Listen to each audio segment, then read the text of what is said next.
Hey, how's it going, everybody? My name is Diego Martinez, and my presentation will be on the invasion of privacy, effects of social media, and global conflicts. So, my thesis is today I will be speaking on Facebook's invasion of privacy on users all over the world, its ongoing lawsuit, which they are currently trying to resolve, the effects of social media on youths and adults, and how these issues all tie and intertwine with the conflicts and war in Palestine and Israel. To begin, in November 2007, Facebook introduced a new software named Beacon to socialize between users. With rising concern, Facebook users then started to express how they felt about the new system in place, which was definitely not positively. I use my source from William Borcher, Lilly, and James S. O'Rourke from the University of Notre Dame. Their article was named Facebook Beacon or an Invasion of Privacy, which kind of gave me a basic recap of where the lawsuit began. So, in Facebook's invasion of privacy, Facebook's Beacon software was brought with the intent of sharing users' online activities, but quickly became a concern on privacy.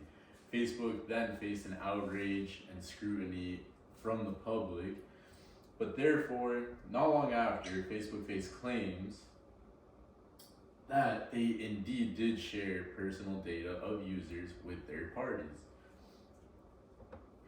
The lawsuit, I actually used a source from Alex Mirachos from The Hill, and the source name was the largest number of claims ever filed, which was 17 million people validated to receive Facebook's settlement payment. He really talks a lot about the Facebook privacy lawsuit and how it is one of the largest lawsuits in US history to date, with over 28 million files claimed. About 17 million have been validated, so around 11 million were found fraudulent or not pre-validated, but even with the 17 million, it's still one of the biggest lawsuits. Without any deductions on the lawsuit, it sits at around $725 million, but due to attorney fees and administrative fees, the attorneys do get 180 million along with the administrative fees, which are a couple other million. It is said that the most famous third party that had access to this information was the Cambridge Analytica, which is a consulting firm which backed and promoted Trump's 2016 presidential campaign. How this intertwines with negative impact of social media will be from my source from Emily Hemendinger from the University of Colorado, and she actually did a lot of research on the negative impacts in the article of Mounting Research Documents, the harmful effects of social media use on mental health. So she really goes over sharing unsolicited data and pictures, informations of users, and these are all just some of the things that have major negative impacts on social media. The mental health of youth and adults has steadily been declining in the past decade. So researchers and other scientists continue to look into what exactly social media does to users in the rising mental health concerns. Social media has also been connected to mental illness, eating disorders, and body dysmorphia. I believe this is a lot to come, and due to influencers, celebrities, and people really just trying to resonate with them through their body and physique, which they might not be able to ever reach due to like outside supplements, surgeries, and other procedures. But many people's views on current events is often shifted, I feel, is based off what the media presents to the public. So just as the influencers are showing one side, the media also does that.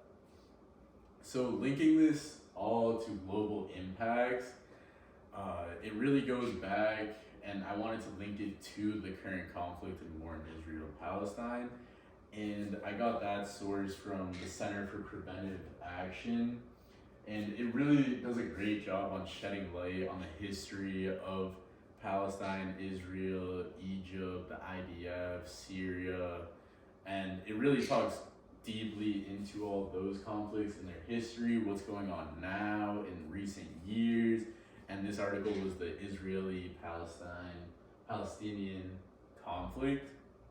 So the background of the conflict actually dates to the 19th century, and the conflict escalated with the creation of Israel in 1948. Due to this, Palestine was just given two parts of the land, which was the West Bank, along with Gaza, which is like a strip along the coast of Egypt. So they were forced to go there. Shortly after, tensions rose between Israel and surrounding countries. Territories changed, and the lack of Palestinian defense also weakened Palestine. And this was at a time when Palestine was at war with Israel, with Egypt as well. But then shortly after, Egypt and Israel actually signed a treaty which helped them become allies. To date, actually, they still are allies, so it was a meaningful treaty. And I feel it's like what the media is really doing is like dividing the public and missing out like on the bigger picture and where this could actually end. So it really just wants to like find like who's in the wrong, who's in the right, but at the end of the day, I feel like none of this is worth it. And if it's like one common theme that I've seen through like social media and like through research, is that all like civilians and even like millions of people on the outside just want peace and like to shy away from war, in all honesty. So the conflict from October 2023 has been one of the worst escalations in the previous decades, and the Peace to Prosperity was actually formed, and it was going to be put in place between Palestine and Israel by the Donald Trump administration, but Palestine did not agree. Some positive, I guess, things that have been going on is just that, for example, like the Arabs, they have, and like the Arab Emirates, they have been like more friendly with Israel, mostly for like business reasons. But I feel it's like, if in end, I think that war shouldn't be the last way to define like who wins territory, although it has been like that since the beginning of time, that you fight for your land, whoever wins gets this land. But I feel like we should really just find other alternatives in this day and age. So my closing summary, I really want to just point on the Facebook's invasion of privacy and the subsequent lawsuit that they are currently facing, and we will see where that ends. The negative impact of social media on mental health, with a focus on issues like body image and self-esteem, which I hope a lot of people have an opportunity to work on this and realize the negative effects that social media holds for everybody.